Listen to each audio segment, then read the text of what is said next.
Okay, here we go. The connection was cutting out, so let's start again. Okay, so welcome everyone. We're just going to be patient. We're going to just wait a moment. We have Dr. Iyabo Webazel coming in today. She is a relationship dating coach, business coach. If you don't follow her already, please go and check out her channel. She is amazing. She has a lot of followers because she has a really good message for everyone. And she talks a lot about relationships, and she talks a lot about how to treat men, which I think similar to what I teach. That's why I'm bringing her on. So I recommend going and following her, and I recommend going and checking out her work and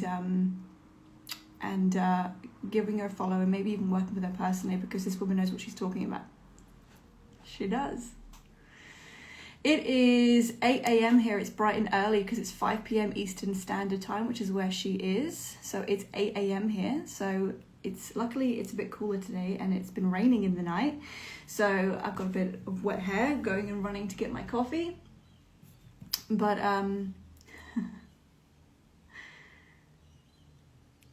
where is she? Let's just wait. Yeah, you're Eastern Standard. So she's Eastern Standard Time. She's not in the room. Where is she?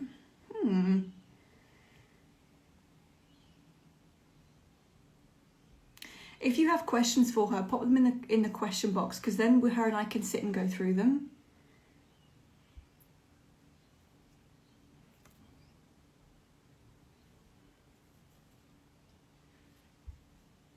Do I need to go and find her? I just spoke to her 5 minutes ago.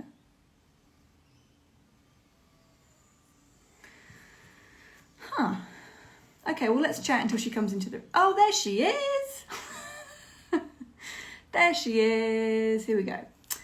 I think you have to... Oh, here we go. There she is. I sent you one now.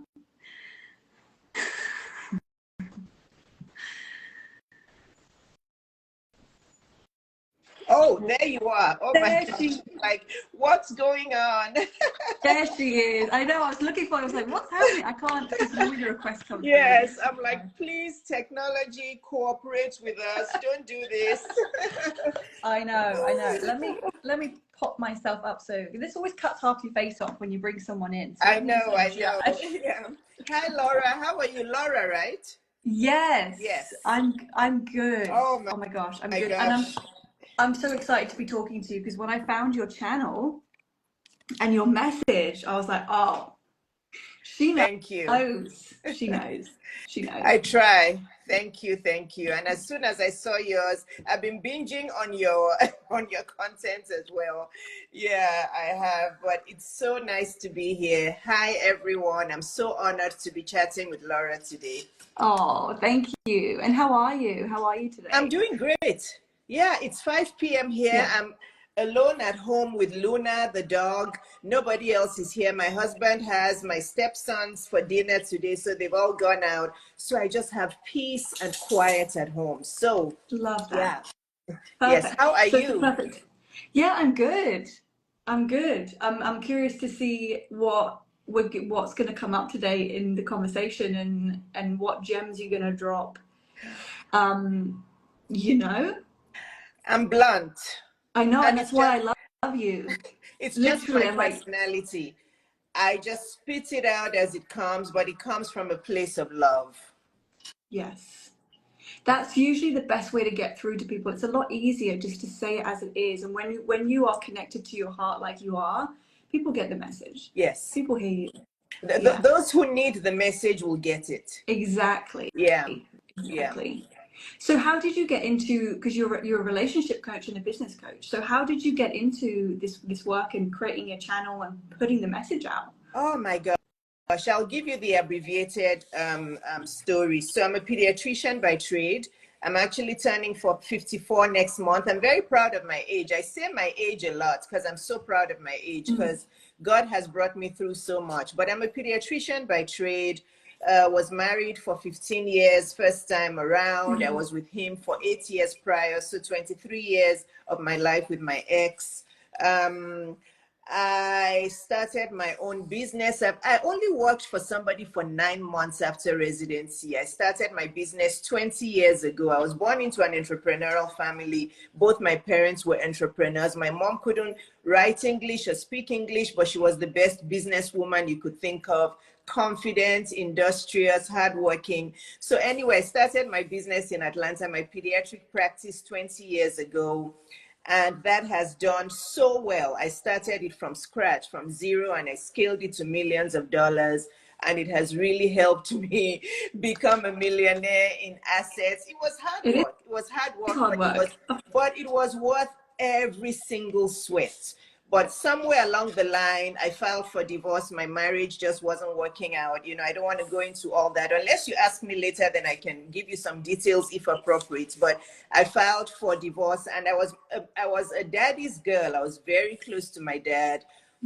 He passed away at age 86. Yes, he lived a long life, but I was still shocked and stunned. So my dad's passing brought me into this new spiritual awakening, is what I call it. I started to write and write and write, and I wrote 2 books back to back of about 60,000 words. Anyway, I published self-published the first one. So I got a publicist who said, okay, Iyabo, I know you're an introvert, I know you're shy, but if you want this book to do well, you have to get onto Instagram. You have to start speaking. So she started teaching me public speaking. I got onto Instagram in 2007. And that's how I started. Wow. So I started, you know, talking about happiness and peace. My book is called Permanent Happiness. Then people started asking me how I was able to start a business and scale it so well. So from all of that teaching, I became a business coach. The relationship coaching then came in 2020 when I remarried at age 50, and my videos went viral on Instagram because we were one of the first to have a Zoom wedding, because we had to cancel a lovely countryside wedding in England. We had a Zoom wedding, and everybody was talking about our wedding on Instagram, and all the ladies were bombarding my DM with, how did you do it? How do you do it? We're in our 30s, we can't even get married. So that's how I became a relationship coach. End of story. Wow. So do you believe, let me ask you this, because this is my theory. Do you believe that when you meet, like, let's say your husband, for example, like that soulmate connection, that real bond, do you believe your life purpose kind of gets given to you in a way? Because I've met so many women that they're already on that path, they're doing amazing things, and then they end up meeting this man, and it's all like they get married and they do it, and it's like beautiful connection, and suddenly their work just goes boom. Everyone knows them, everyone recognizes them, their work goes viral, they make money. There's like an expansion. Would you resonate with that? I understand exactly what you're asking, but I think it's a circle. Okay, so my being purposeful, being living in my purpose, because I was already in my purpose before I met my husband, my husband now, right? So I had written my book. My book was doing well. My Instagram was growing. I spoke at the United Nations 3 times. All of that because I was, as a single divorced woman, I was intentional and I was purposeful. I was doing all of the things I needed to do to make my life better because I was living in my purpose. That's how I was able to put that energy out there to attract a man that I knew would be good for me to enhance my purpose. If I didn't know where I was headed to in life, if I was lost, if I was obsessing over, oh, I'm single and I'm divorced and I just want to be with a man, who is this man who's going to make me feel better, I would have attracted men that were not good for me. But I was already purposeful, and I knew that, okay, Iyabo, whoever is going to have to join you on this life path will have to enhance your life path because you're on a spiritual journey, you're purposeful. So that's how that happened. God brought him to me because I was ready and I knew exactly what I wanted, because I had met many men before him and it didn't work out. So my purpose led me to meet him. And then after I met him, that further enhanced my life path and my life purpose. Did that answer your question? It did. Okay. It did.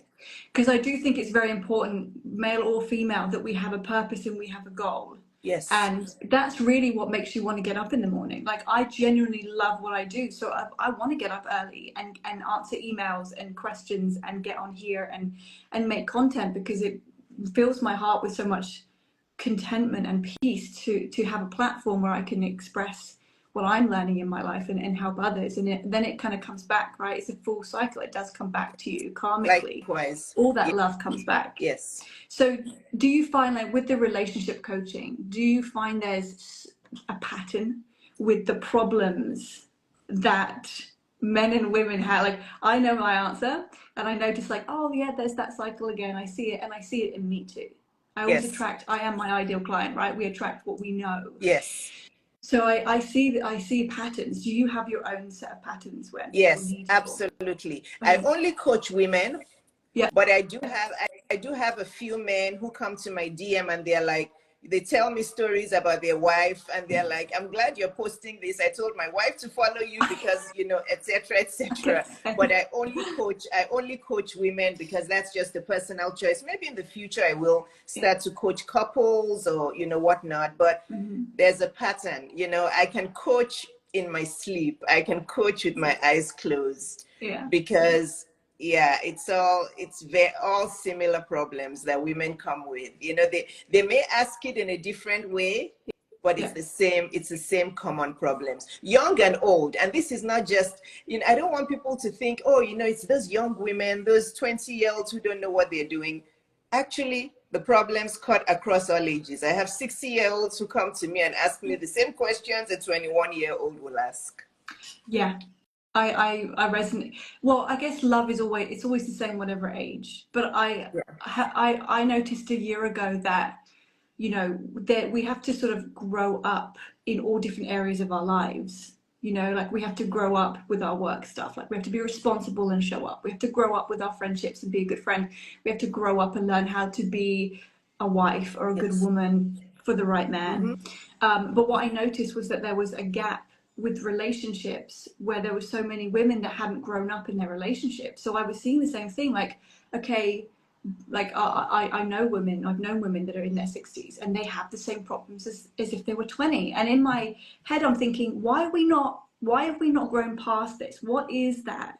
Why are we not evolving in our relationships? But I really believe we have to stay kind of in relationships to work through those triggers, right? Like, we, to a degree, I don't believe everyone should stick together, but we have to kind of weather the storm. I think society today, like this generation, we're very quick to be like, this is difficult, I'm done.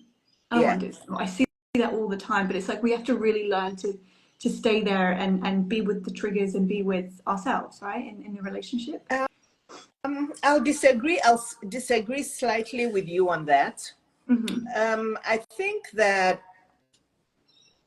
women are actually quite resilient when it comes to relationships. I feel like probably even resilient to a fault, or maybe it's the community that I serve, but women don't give up that easily on relationships. I don't want to say all, most women that I know, we're quite resilient. We're always trying to make it work for different reasons. It may be because of societal pressure. We don't want to be single, or we have in our head that this man is B, but we're seeing A, and we're convinced that because we have this superpower as this beautiful woman, with time he'll change to A, right? But I feel like women, because I do hear that a lot on social media and in general, and people are like, you know, the women just give up too easily and they don't know they have to be resilient. I think women actually are over resilient. I think they stay too long.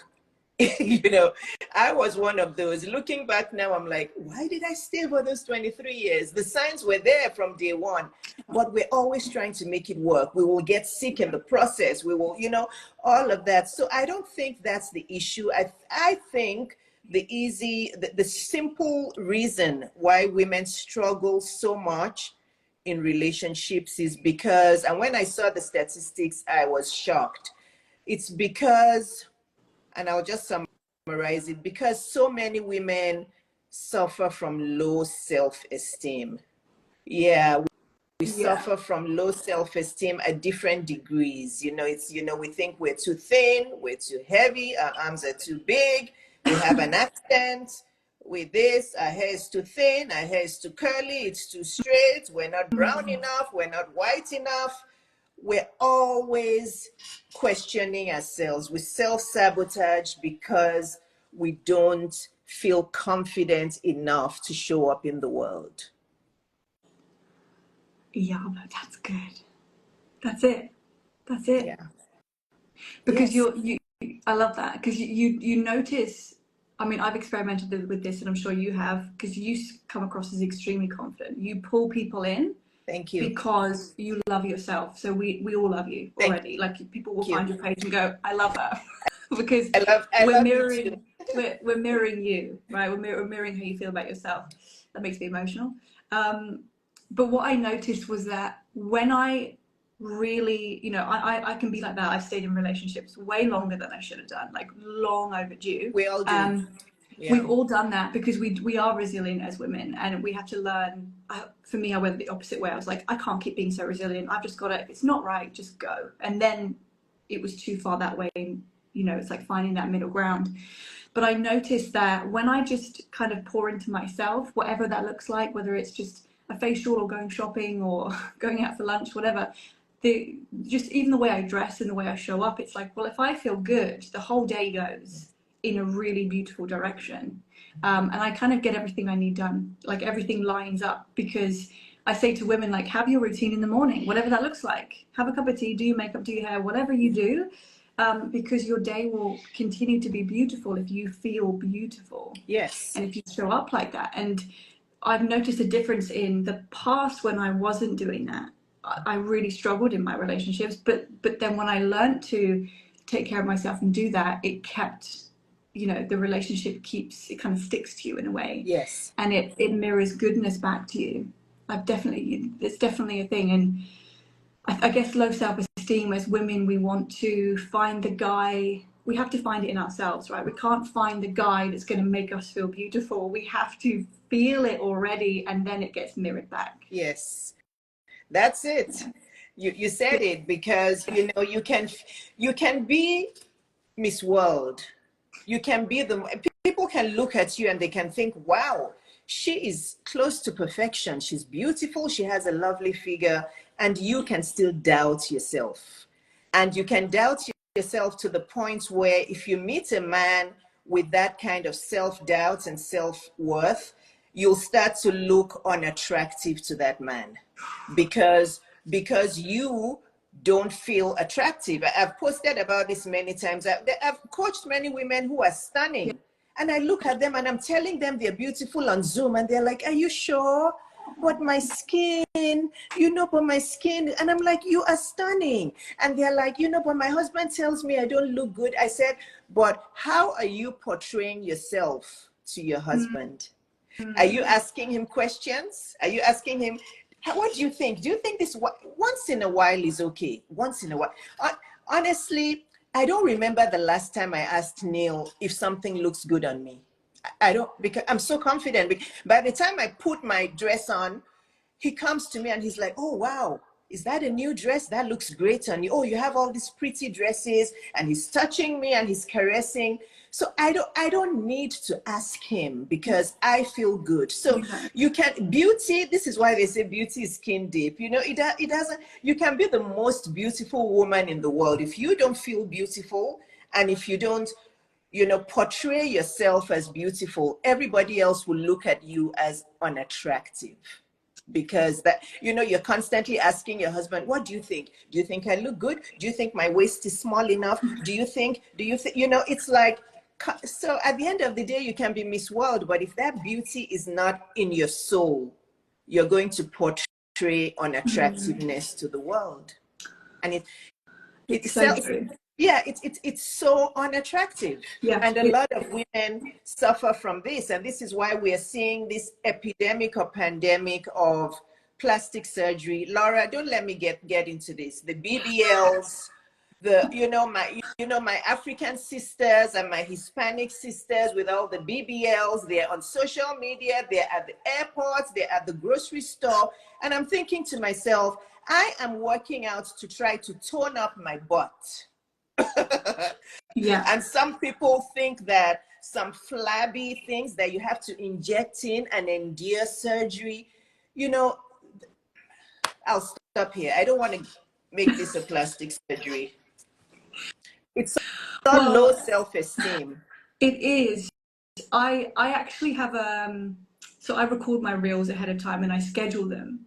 And there's one that's scheduled at the moment, and it goes something like, a BBL can't buy you femininity, lip injections can't buy you kind words, Botox can't buy you youth. These are all things that are internal. And I'm not saying that there's anything wrong with getting tweaks here and there for people that want to do that. Yeah. Fine, whatever. Because some people look natural and that's fine. But I run into, here in Australia, I run into women that have just frozen faces, and there's no.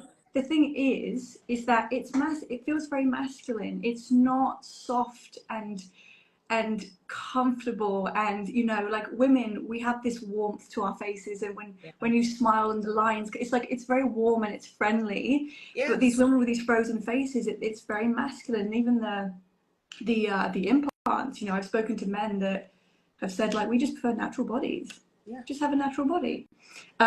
So there's a line, right? There's, okay, I have a real insecurity here, I love who I am, but I just wish that maybe I had a breast, or maybe I just wish that that was slightly tweaked. And then you do that, and you're good, and you carry on with your life. But the people that are taking advantage of that, and it's more and more and more and more, because what you're looking for is self-esteem.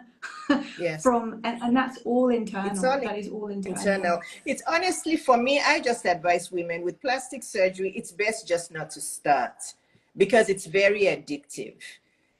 People who have gotten it and who regret it, they say it's worse than cocaine, because you do one little, you do one little procedure, and then you're like, oh, I could. Have you ever seen somebody who just gets one procedure and doesn't keep going back? They keep going back. They keep going back. They have to maintain it, and it's just, it's a lot. And this is why, for me, you'll see on my Instagram, I have a filter on now, but I also have lots of pictures where I've posted without makeup, without a filter, because I want women to see. They've seen my natural short hair. They know I wear wigs. They know I wear weave on, So for me, it's just, see, this is me. Yeah. I love to look good, but you also have to see the real me, because that's who I am, and I can't change who I am. I love who I am. And that feeling internally will bring you the most loving relationship you could ask for. Oh my gosh. Oh my gosh. Yes. Women say there are no good men. No, there are so many good men. Oh, there are so many good men, and those good men are also looking. They are also tired like women. They are also like, are there any women who can just bring me peace, and who are just normal, and who, and that man will make you feel so good, but he cannot make you feel good until you make yourself feel good. Yeah. Because it's kind of, it's tiring, right? If someone has low self-esteem, and I would imagine if you have to constantly, like, no, you do look beautiful, no, that does look nice, that would probably be a bit tiring after a while. Yes. It's like babying someone. But I mean, I have seen it from the other side. In the past, if I've dated someone and they don't like themselves, like I'd meet guys off dating apps before, and I'd sit in front of them and I'm like, I'm not attracted to you at all. Like, it's not even that you're not a good looking man. I'm not attracted to you, but it's because you don't like yourself. Yes. That's all it is. And that's how I learned it for myself. Like, wait a minute, if I'm sat here not attracted to you because you don't like you, then that's obviously happening the other way around as well. So it's like feeding. What would you say to, some of the comments that I get when I talk about women, like, make an effort for yourself, because that will attract a good partner, or it will kind of not fix relationships, but it will help relationships run a bit smoother. A lot of women will come back to me and say, well, that's just superficial. And I say that, what that was, I missed what it was that you said. So when I tell women, or when I post online about make an effort with yourself, put on a nice outfit, do your nail, do whatever, some women will come back and say, well, that's just superficial. To me, it's inside and outside. You dress on the outside as you feel on the inside, and it's a reflection, no? It's not superficial, it's a reflection. What do you think? Superficial about taking care of yourself? This is the third, it's 5 p.m. This is the third outfit I'm wearing today. And I'm not going anywhere. Laura, I wore a red dress in the morning to create content. Yeah. Then I took that off because I wanted to rest and just do some work. And I wore another floral dress, which was more of a loose, comfortable dress. And then I wore this one, one shoulder dress because I wanted to show off my shoulder on the live. Yeah. I have these glasses on. I also have a pair of black glasses because I'm like, you know what? If I don't feel the brown looks good, I may change into this. Women, for goodness sake, it's not only about nutrition and exercise. Dress as if you are going somewhere, as if you're going to meet Oprah Winfrey, as if you're going to meet the president. Dress up as if you're going to some luncheon. I dress up every day. I may not wear makeup every day, but I dress up to feel feminine every day. And the more feminine I feel, the more sexy I feel, the more my husband chases me around as if we're still high school students. It's like, I love the feeling. And the more he does that, the more I want to do it. And yes, do I dress up for my husband? Absolutely. There's nothing wrong in that. Yeah. Even when I was single, I used to dress up a lot, but now I put in a lot more effort because men are visual. He wants to see me looking sexy. He makes the effort for me, and I want to make the effort for him. It's not superficial. It's self-love. Yes. Yes. That is it. That is it. And it's funny because I love that you've had 3 outfits on because I do the same thing. And now I'm like, okay, so because this is like my morning dress, and then I have a shopping dress, and then but it's beautiful. It's embracing femininity, and the more we embrace femininity, we attract masculinity. I say this a lot. Like, if say you that again, Laura. if you are in your femininity, you attract masculinity. That's and there's a lot of people that message me are attracting feminine men, or unavailable men, and it's like people say to me, oh, so if I'm not feminine, I can't get a husband. I'm like, well, you can, but I'm talking about quality. If you're a little bit feminine, you have a man that's a little bit masculine. If you're all in your feminine, you'll attract all of that masculine energy to you. Absolutely. And I like yesterday on the phone, I had a white dress on, and my partner rang me, and he was like, oh, you look beautiful, where are you going? I said, I'm not going anywhere. He's like, but you're all dressed up, you look beautiful, are you going? So I'm like, no, I have clients all day, I'm not going anywhere, I'm just going to sit in my office and guess do my what work. He puts them on their toes.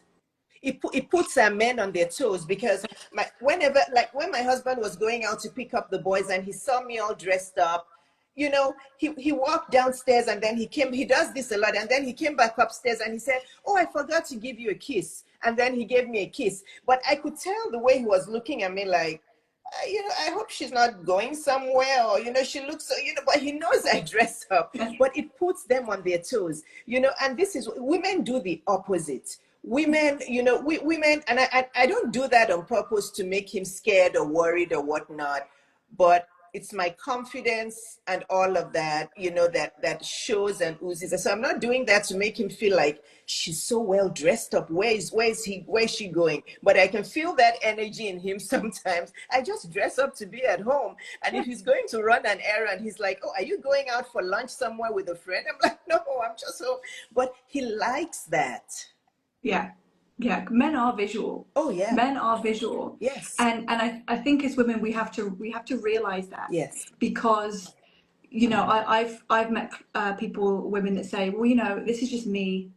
I want them to love me just as I am. And I'm thinking, but you don't look like you love yourself. So how can he you don't even like you.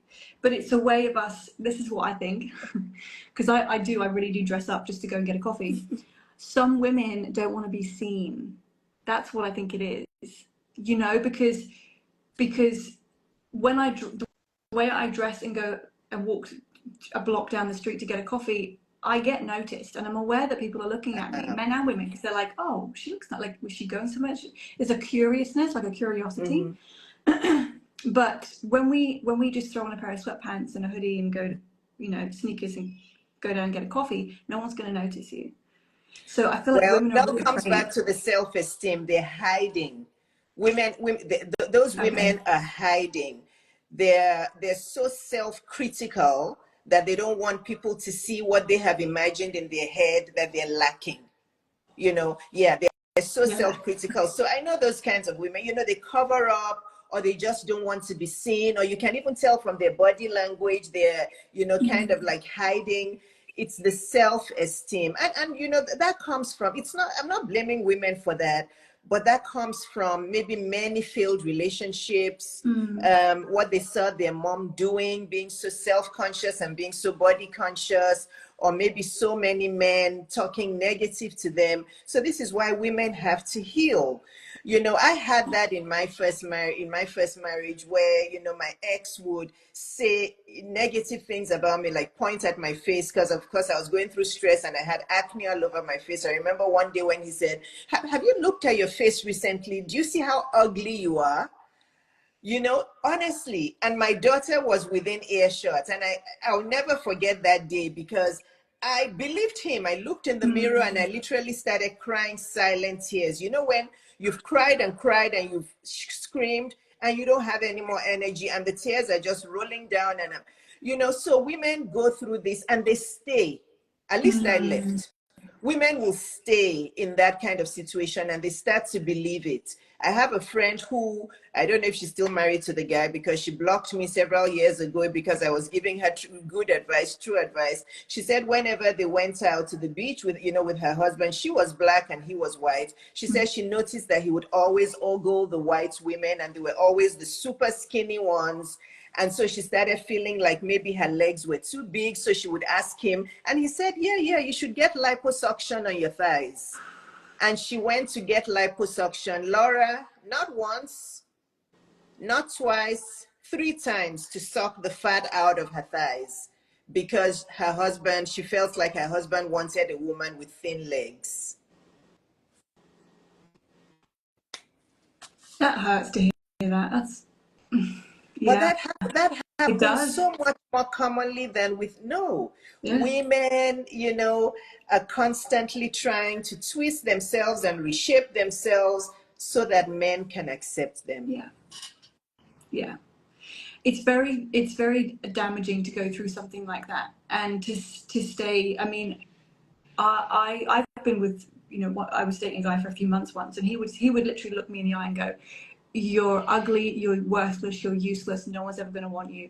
And I only stuck there for 3 months because I was like, well, I know where this is going to go. Yeah. Like, this is never going to go up. This is going Oh, down. So I'm just going to exit here. oh yeah. But I've been, I was with a guy for 3 years and he would check out every woman that walked Mm. past. And it was women that didn't look like me. Mm. And so I did the same thing. Although I didn't have any procedures done, I was like, should I be getting some injections to make myself look more like that? Should I be, and I would say that, I mean, that was 3 years ago. I would say there's probably 10% of his voice or his action still in my head. So Mm-hmm. although I've grown and I'm more confident and I really like who I am now, like I've Yes. worked on that, Yeah. there's still a little bit of his voice, and it stays with you. It stays with you if you don't do the work and if you don't move on. The women I'm saying, they stay. Another one that I have, that her husband's cheating with all these women, and she started to look at his phone to see how those women looked, and she was trying. She even told me, she said she was really trying to start to look like those women. And I think she said she even asked him that, what do you want me to do? Do you want me to just look like these women? So Yeah. like you said, those kinds of situations, unless both partners start to get intensive therapy, it's only going to go downhill. Yeah. So I hope if there's a Yeah. woman who is in that kind of situation, just know that it doesn't get better. Yeah. Your brain cells are just going to keep on getting fried in that situation, and you'll never feel like you're good enough. Yeah. Yeah. So what do you think the healing for people that have been through that and they're still what would you advise that how would you advise they heal through that and move forward, because we don't want to then put that on the next guy we date, right? We want to go in fresh. Well, if they can't afford a therapist or a coach like myself or like yourself, they can do the work themselves, right? The first thing they want to do is to take time off from dating.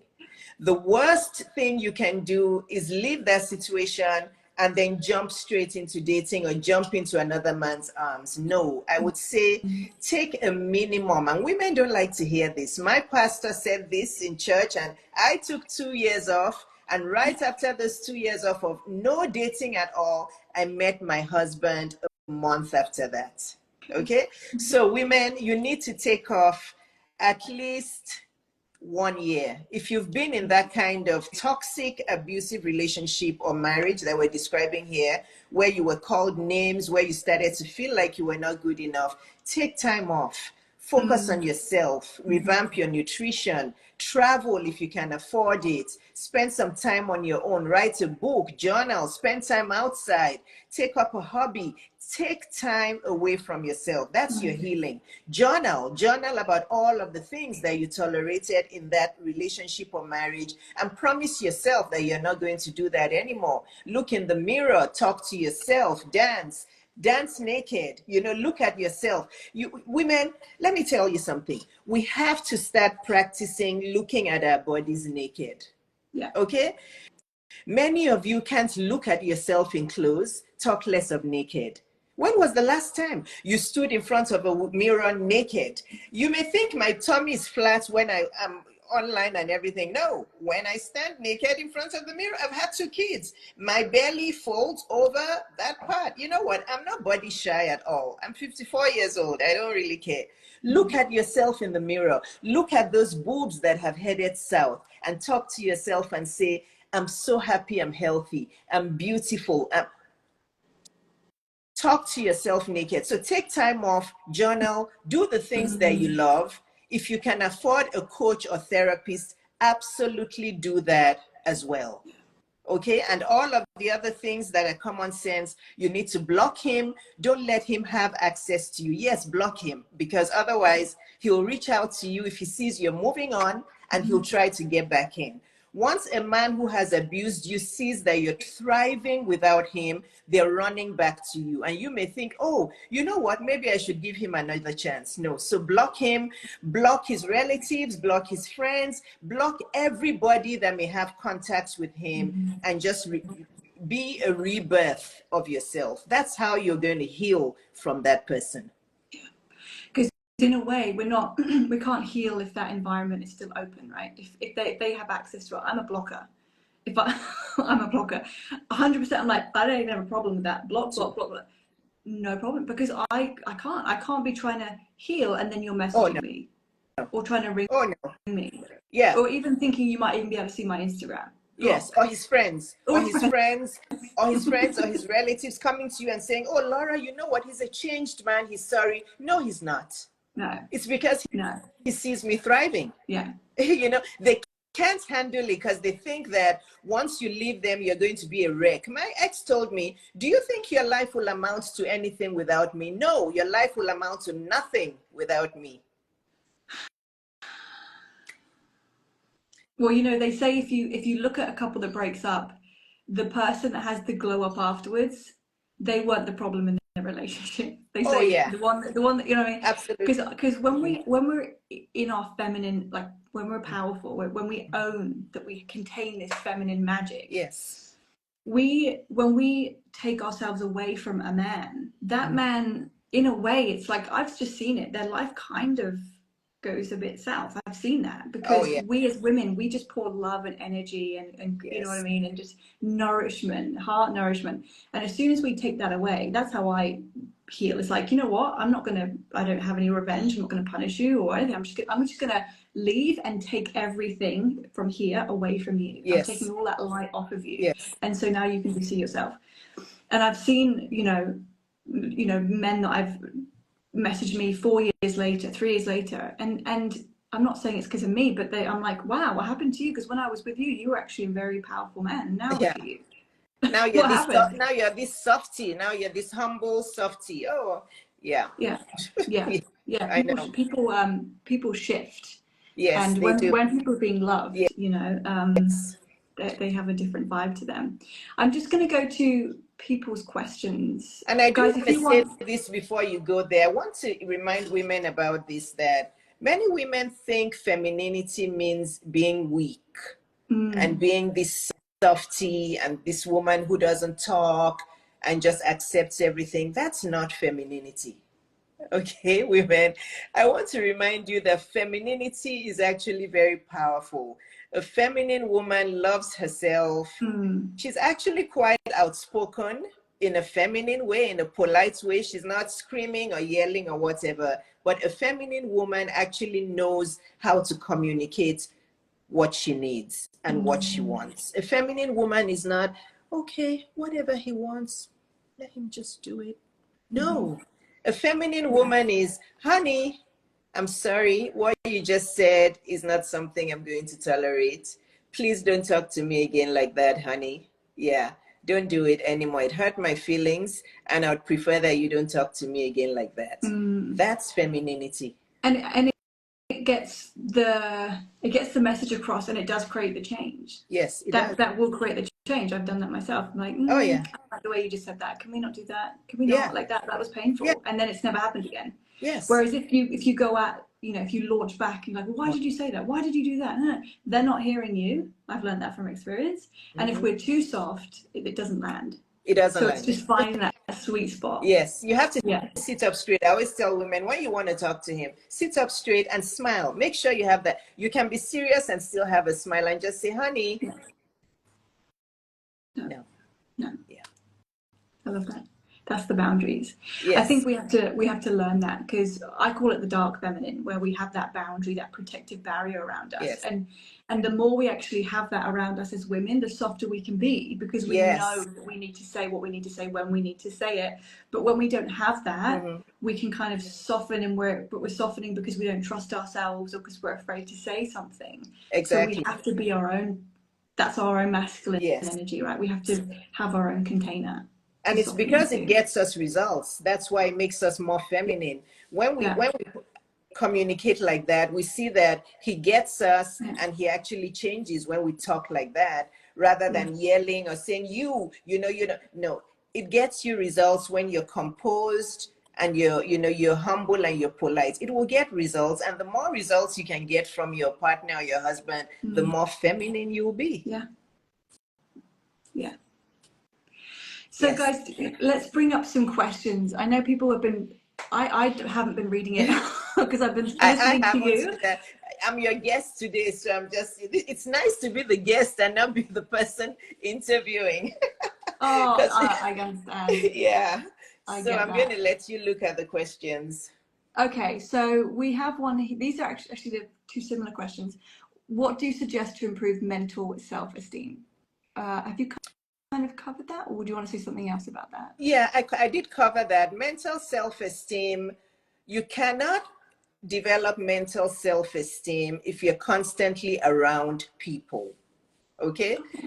You have to carve out your personal alone time. And I know many of you are going to say, but we have kids, they're young kids. I understand. I've had young kids before. But you're going to have to find a way to find help, whether your husband is taking care of those kids at some point, or your mom is taking care of them. But you have to get into your thoughts. You cannot develop mental self-esteem if you're constantly around if there's too much sensory stimulation. So mental self-esteem is like what I'm doing today. Myself and my dog Luna are at home, right? I take her out for a walk, fresh air, and I start getting bombarded with creativity. You don't want to know how much content I have received when I'm outside on walks. Just because my husband isn't walking with me, it's just me and the dog, and just nature. So mental self-esteem is being by yourself and enjoying your own company. Because if you don't enjoy your own company, ladies, how is somebody else going to enjoy your company? So that's the first thing I'll say. Start planning and scheduling alone time of solitude where you are doing something you love, or you're journaling, or you're reading a book, or you're naked in front of the mirror and you're looking at all your body parts and you're like, I love myself. Even though I'm exercising, I'm eating healthier, I love this body that I have. And there's going to be a man that I'm going to marry who's going to be lucky to have this. It doesn't matter if you're a size 28 or size 2. We're all beautiful. You're beautiful. And you know what, ladies? The body you have now, that's the only body you have. I'm sorry, you know, so you'd better love it. You can't exchange it. You can't go to Walmart or to a grocery store to exchange that body out. So you better just love that body, because if you don't love that body, there's no man that will love that body for you. So mental self-esteem, quiet times of solitude by yourself is the way to start. Great answer. Yeah. Because as well, we then stop looking for the validation in everyone around us, right? We only have ourselves. We only have our own thoughts. There's no infiltration, and we only can look at ourselves. I mean, mirror work is something that I believe is so important. I mean, look, I have a mirror on the wall behind me. So I will literally sit in front of this mirror for hours sometimes. I know. And just gaze at myself. Right. And I'm just like, wow, I love you so much. And I get in my retreats, I get women to do the same thing. I do a whole ceremony at the end of my retreats where I get them to look in the mirror. And everyone's at different levels. Some people are like, okay, that's enough. I don't want to see anymore. Whereas other women will dive into their gaze and be with themselves. Right. But to me, a mirror is like a portal. The life that you want, if you speak it into the mirror, if you see it in yourself and in the mirror, these things manifest quite quickly.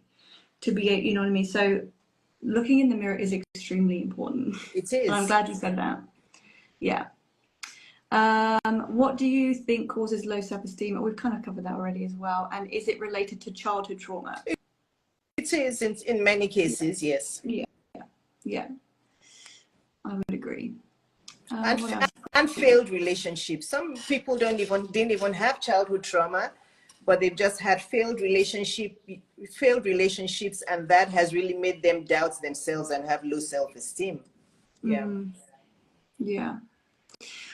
Why do you think, someone asked this earlier, I did see this question, why do you think men do that? Why do you think men have got a good woman in front of them, but they're looking at other women? Or how would you speak to that? Oh, that's easy, because they have low self-esteem too. It's a protective mechanism. It's a compensatory mechanism. Men who have low self-esteem cannot stand women who have low self-esteem. I saw a comment on there with a man saying, "You talk too much, though." You know, that's a manifestation of a man with low self-esteem. I'm not sure if he's still on here.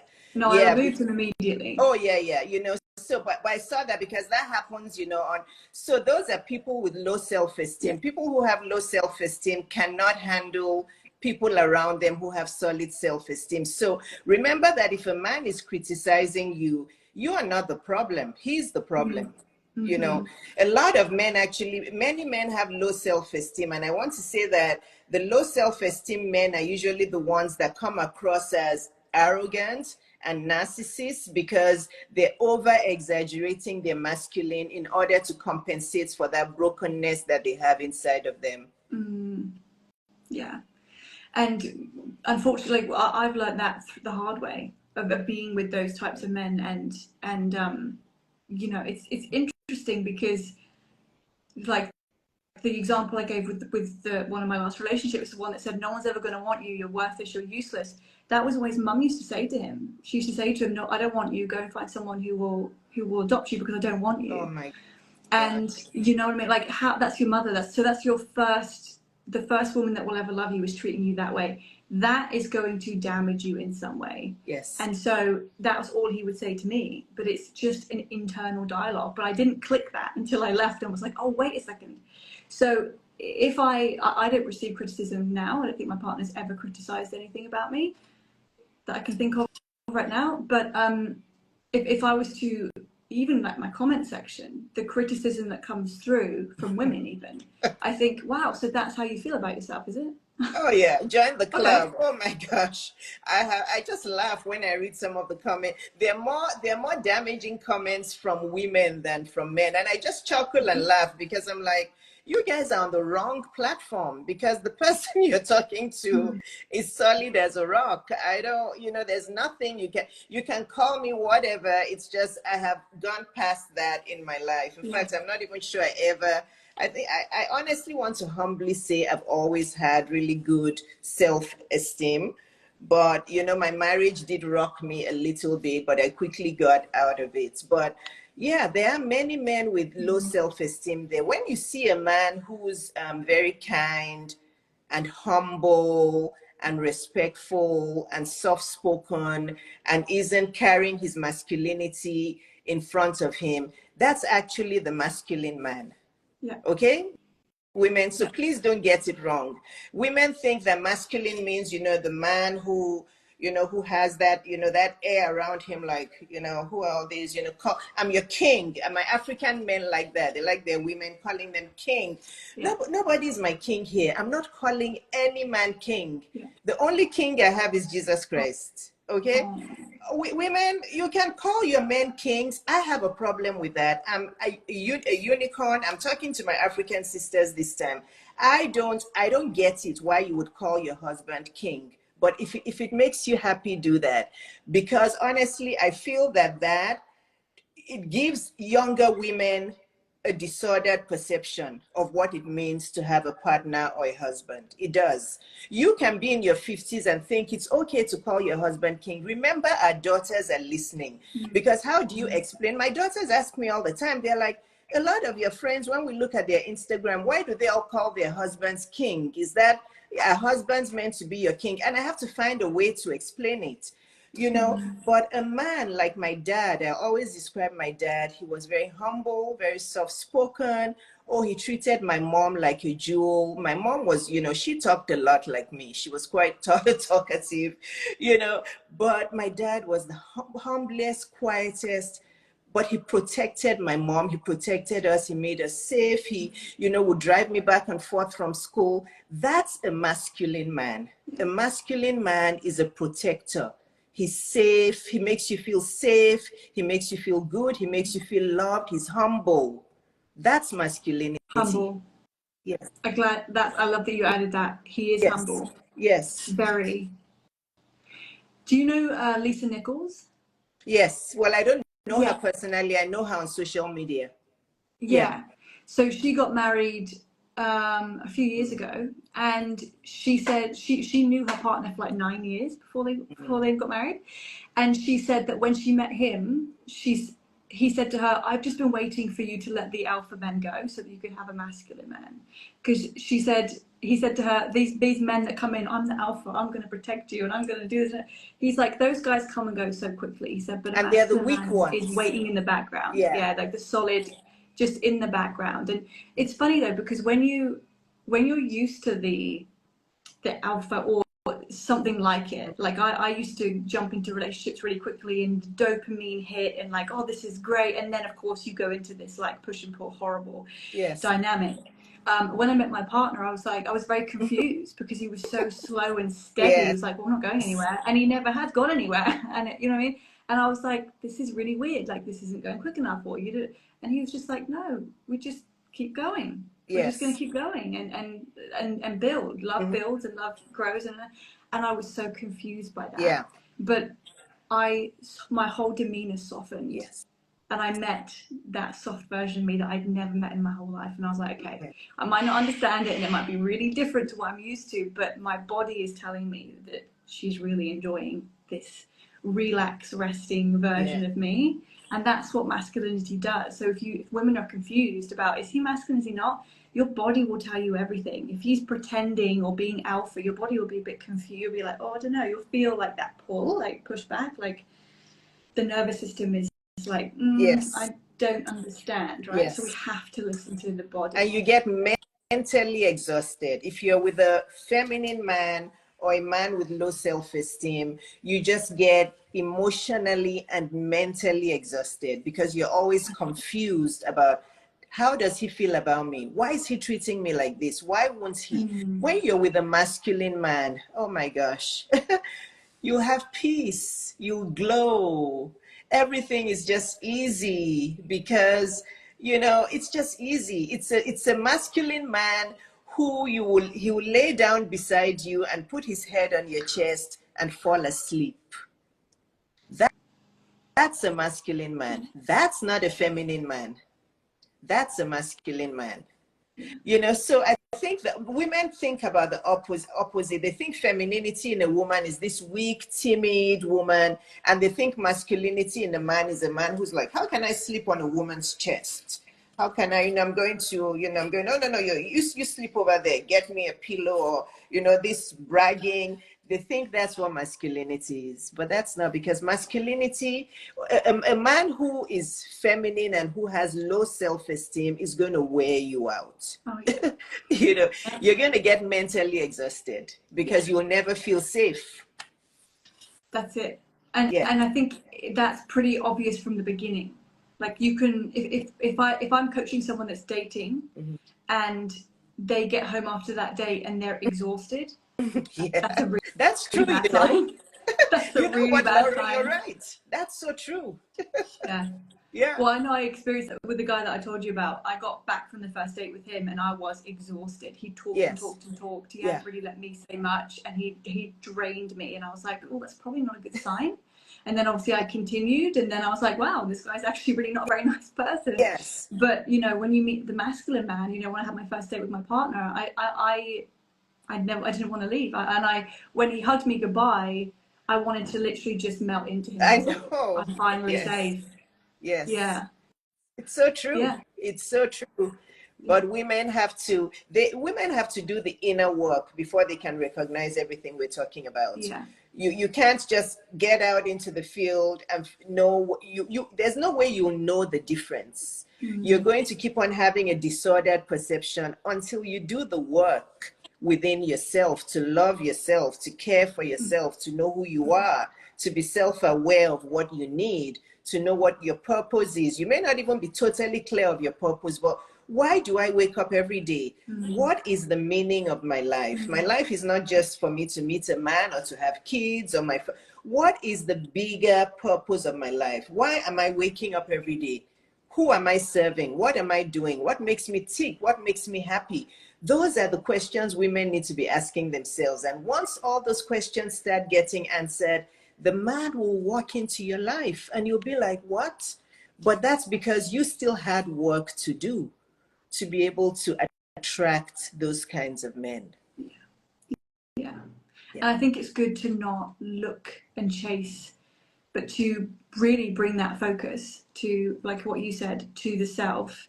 Put dating to one side. Yeah. Why am I here? I have so many clients that come to me that they don't like their job. They don't like, what they're waking up for. And I'm like, but you're at your job 80% of your life. So you got to love it.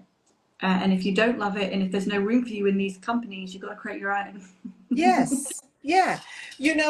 Like somebody said, you're not a tree. Okay, I'm not saying everybody should just start quitting their job, because entrepreneurship, again, is not made for everyone. But ladies, if you don't like something, you have to start making a plan to change it.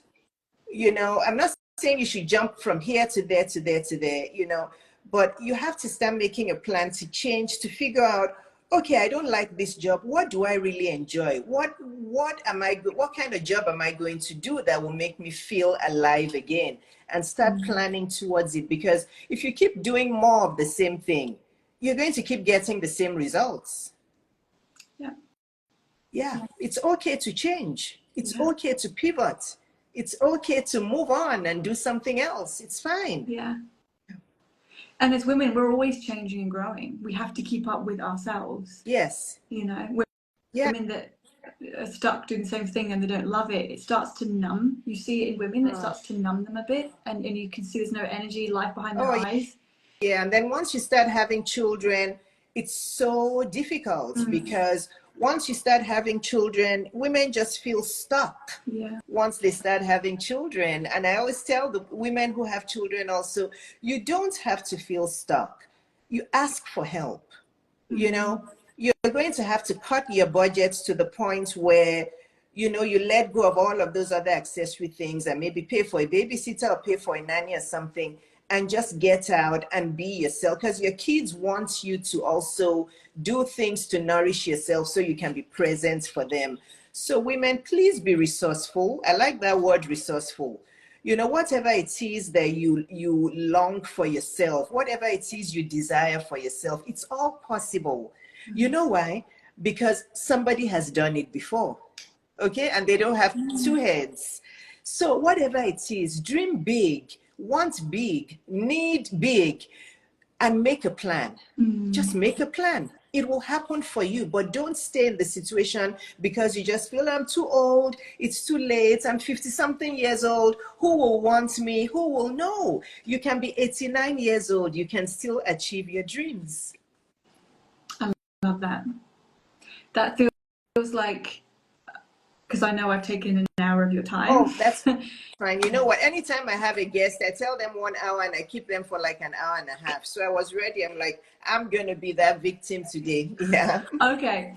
Cool. It just seems like a really lovely avenue, because I do believe that when we have a purpose and when we wake up to big dreams and goals, I think that's really important. And you know, people misconstrue my message because they hear me talking about femininity and being feminine in your relationship so your man can be masculine, and what they hear is, you know, you should be a housewife and never go anywhere and never do anything. And it's like, as women, we can do this. Is all very natural for us. This doesn't take that much work. You know, I personally like being in the house. I like cleaning, I like cooking, I like doing those things because I like things looking nice and feeling nice. It's energy. Yeah. Right. So it's natural, right? Yeah. And it's a joy. It's not like, oh, I'm going to clean today. It's like, no, I'm going to clean the house, and maybe I'm going to go to TK Maxx and buy some new cushions for the sofa, whatever. But we also, you know, we are here for a purpose. Everyone has a purpose. And I believe from a higher perspective, when we stop following those patterns, like the karmic patterns of going after the same guys, making the same mistakes over and over and over again, and we actually launch ourselves in the opposite direction and start being brave and taking risks and doing things that are the opposite of what we would normally do, we start to actually find our purpose that way. Like we go from karma to dharma, and we really, like, women start glowing and they find their purpose. And when women do, that is usually when they meet a great partner, because they're already like, they love themselves, they have a path, they're focused, and then he enters. Whereas if you've got nothing going for you, you can't look in the mirror, you don't love yourself, your self-esteem is low, you've still got so-and-so's voice in your head telling you that you're, I don't know, you've got acne or you're worthless,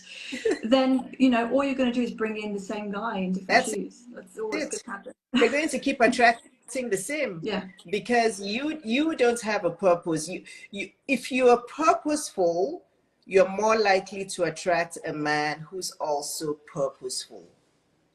Yes. If you don't have any purpose and you're just seeking to just be coupled up with someone, I just want to be married, I'm just lonely, I'm just alone, you're needy, and you're going to attract a man who's also needy. That's what's going to happen.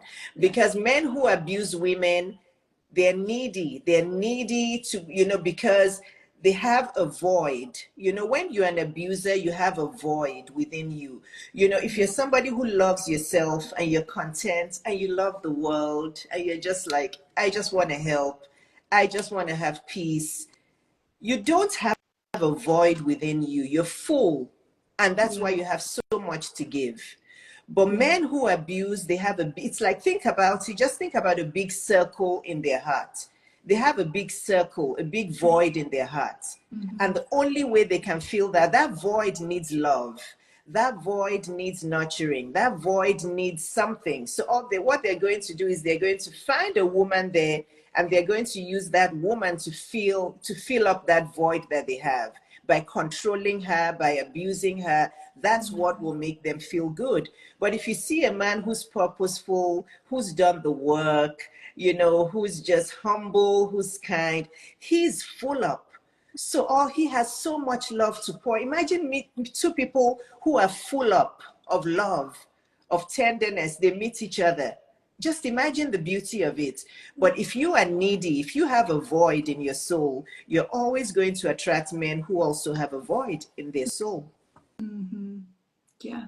Always. And unfortunately, the way they try and fill that void is through abuse. Yes. It's through like, because it's like pulling someone down. Like we all want connection, right? But if someone is vibrationally down here, the only way they can connect to you is to pull you into that, like Yes. to pull you down to that, rather They than have to rising pull up. you Because, down to their level. yeah, They have to. So even if they meet you, they're going to try to pull you down to that level, and you are resisting and you're saying no. And then the next thing is you get a slap on the face, or things start getting broken, or all of that. And it's just because that void is there, that big hole needs love.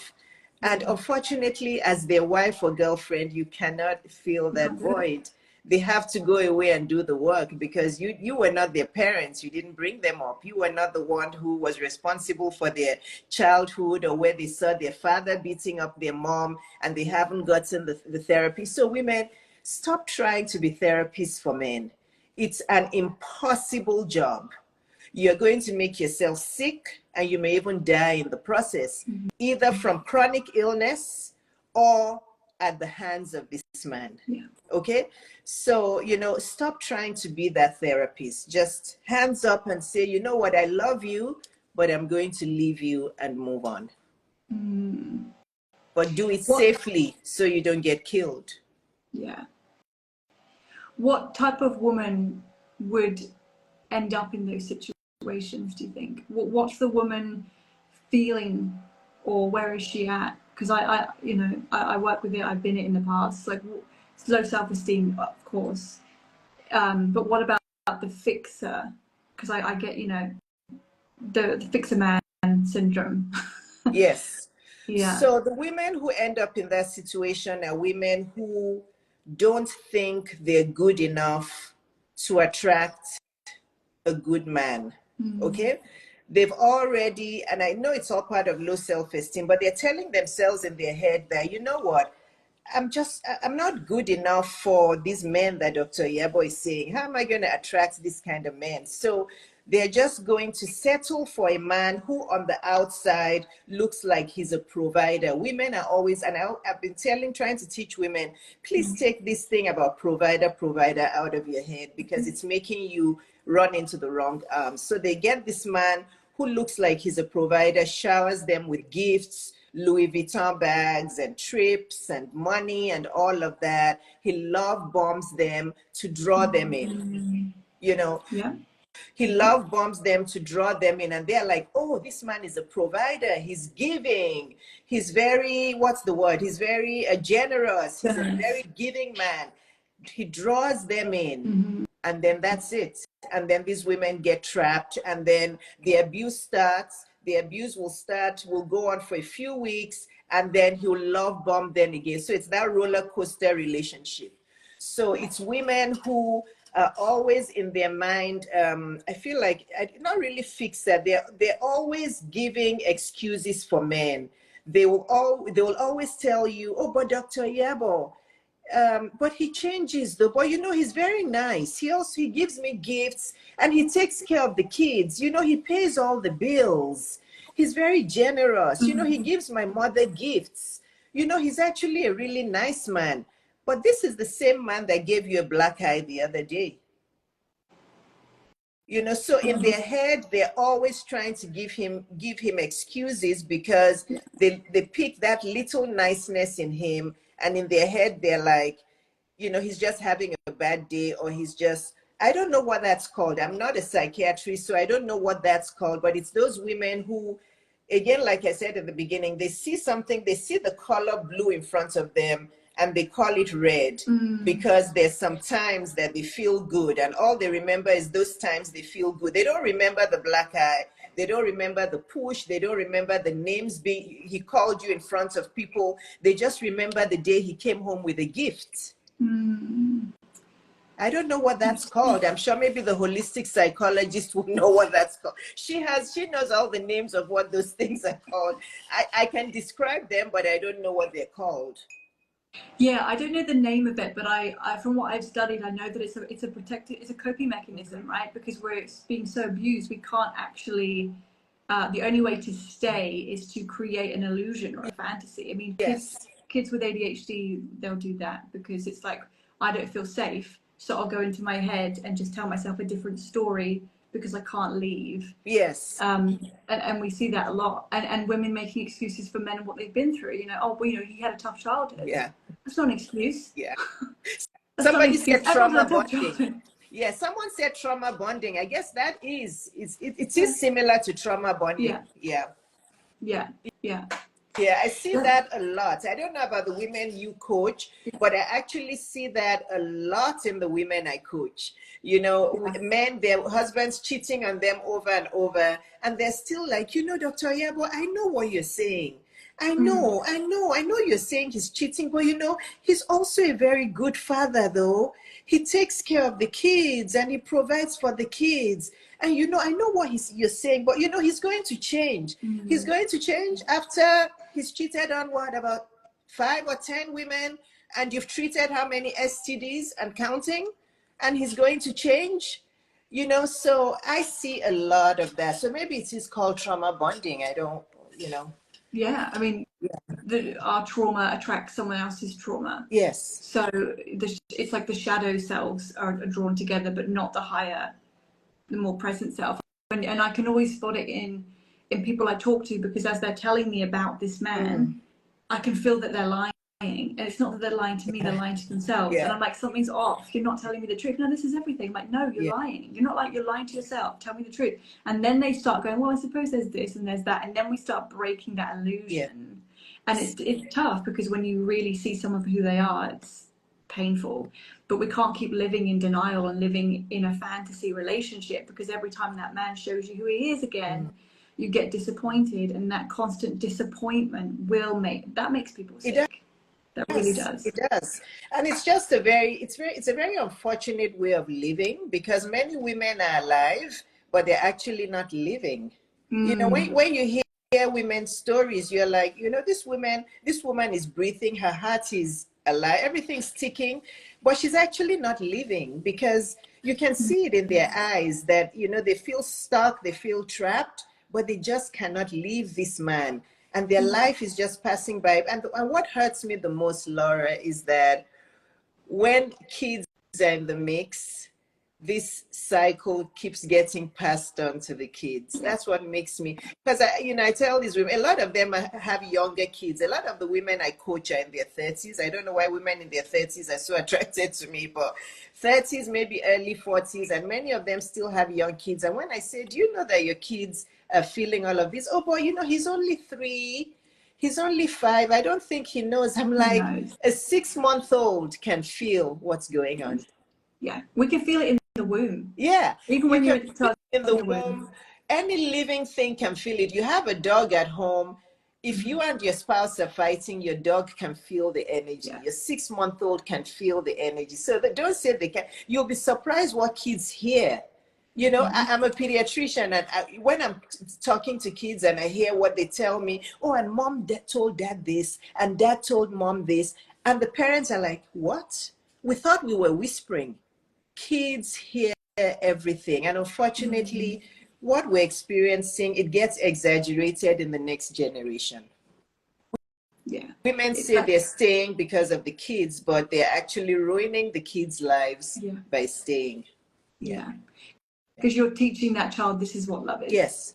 So all that child's going to do is seek out that, and the abuse continues. I know. And it is tough. Like when you start doing your inner work, you can kind of look at your parents and go, okay, like I know that I would become like my mother when I stepped into relationships, but the way my mother was with my father was kind of abusive, and I would become that, and I'm like, this isn't how we get things done. This isn't going to get me anywhere. And I had to reprogram everything and really like not be that way. And it takes a lot of time and effort, but it's worth it. Yes. But otherwise, if I was to have children, they would be doing the same thing. So it's like my children will never know anything other than love and kindness. They'll know what love is. Exactly. And this is why I'm so grateful that I remarried, because I was very intentional about remarrying. Because I told myself, I don't want the only memory for my daughters to have being this marriage that we went through. Yes, they did have my parents when they were alive. They saw that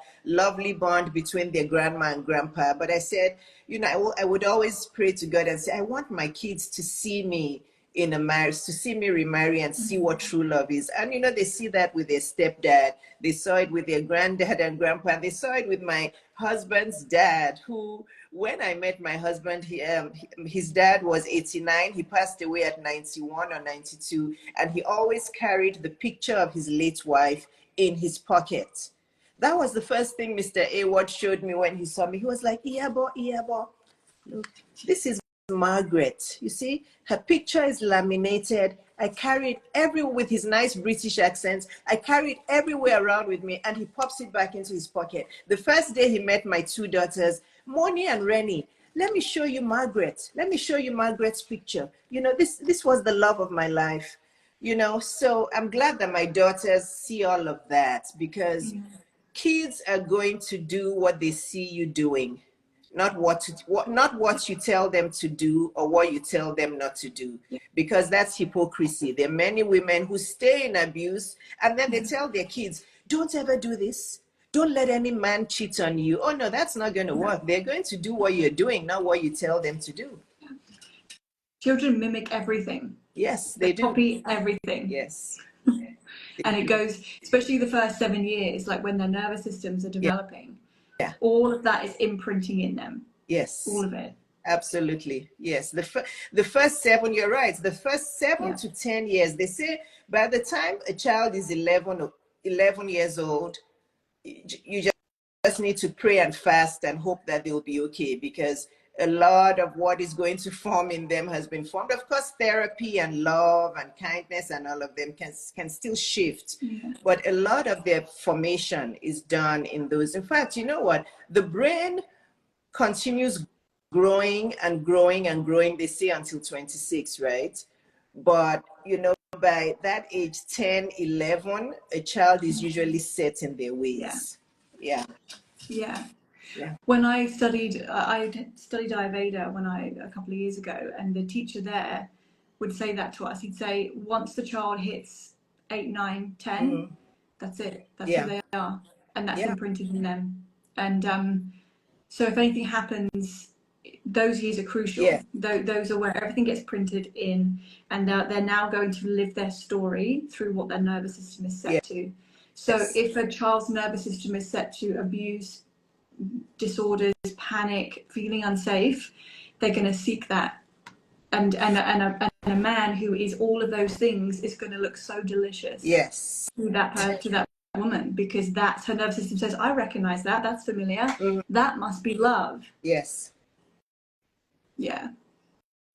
Sad, but that can all be rewritten. It takes time, but it can be rewritten. With time, it can be rewritten. And my daughters are a perfect example, especially my first daughter, because she saw a lot of the fighting and the chaos and all of that. She's been through her ups and downs, but she's doing wonderful now. And I just see that in her, and I'm like, I'm glad that she sees this harmony between myself and Neil, and she sees all, it's just, you can rewrite all of that by setting a good example for them, but you don't set a good example by staying where you are. Even if, let me say this to you, stop deceiving yourselves that your kids are now adults and they've left home, so therefore they don't see you anymore in that abusive situation. They still know you're there. Some women also, the older ones, they're like, oh, I'm just glad he's now an adult, she's now an adult, she's gone. And when I question them about their kids and what they're going through, I'm like, you see, what everything your child is going through is still manifesting in them. They know you're still in this abusive relationship with their dad. So you can think they've gone, but they still know what you're doing is still affecting them. And they can never relax. No.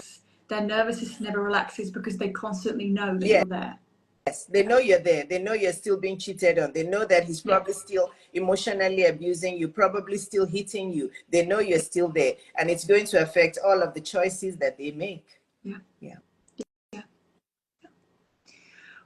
Well, I've had you for an hour and 20 minutes, so I appreciate you. More questions? I guess we don't have any more questions. Well, I don't see any in the question box that we haven't already discussed already. Yeah, and I don't that's think fine. We've had beautiful comments. Yeah.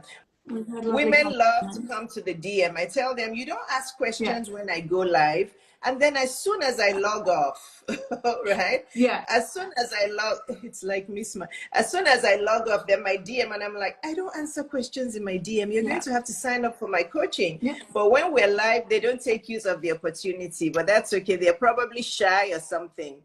But Yeah. yeah, this It's was, funny why you would say a that. man hit a woman? Oh, well, why would a man hit a woman? Childhood trauma, they saw their dad doing the same thing, they have low self-esteem. Oh, it's a host of problems. Yeah, childhood trauma, childhood abuse.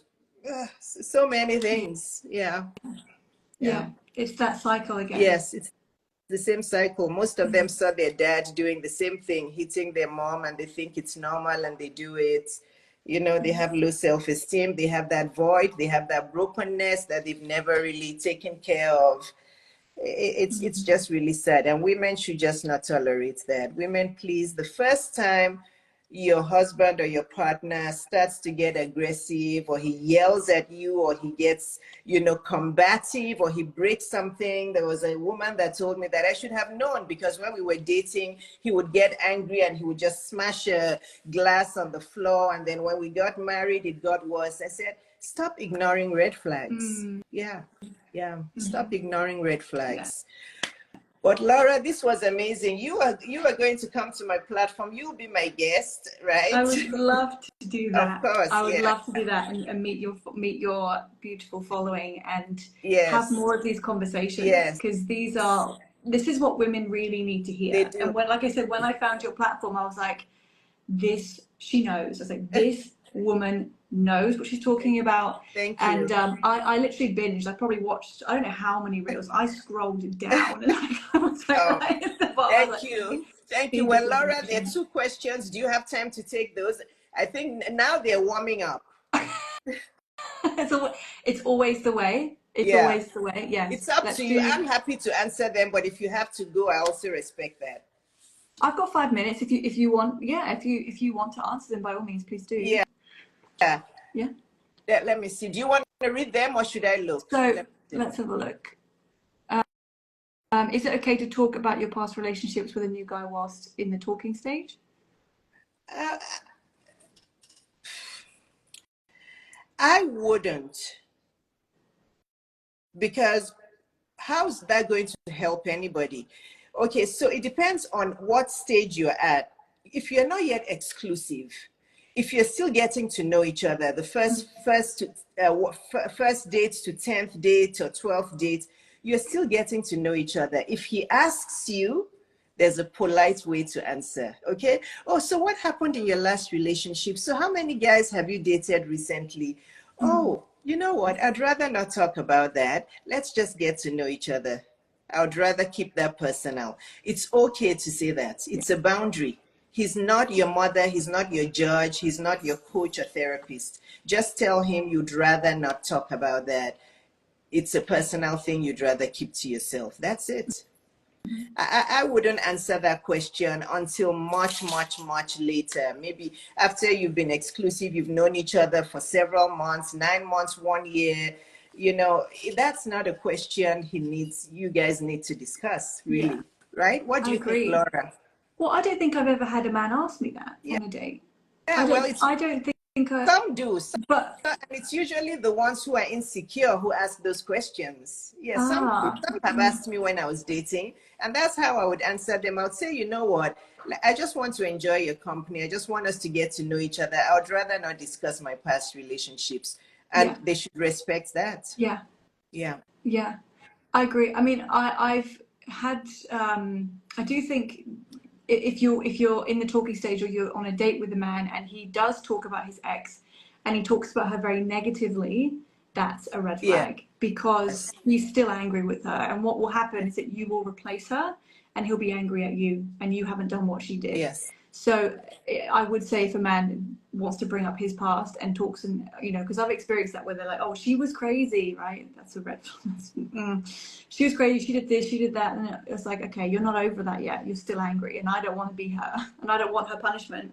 So Exactly. I do think we Yeah, should be anybody clear that, of that talks about someone negative a lot, they are not, that person is the issue, it's not them. exactly. Yeah, once in a while is okay.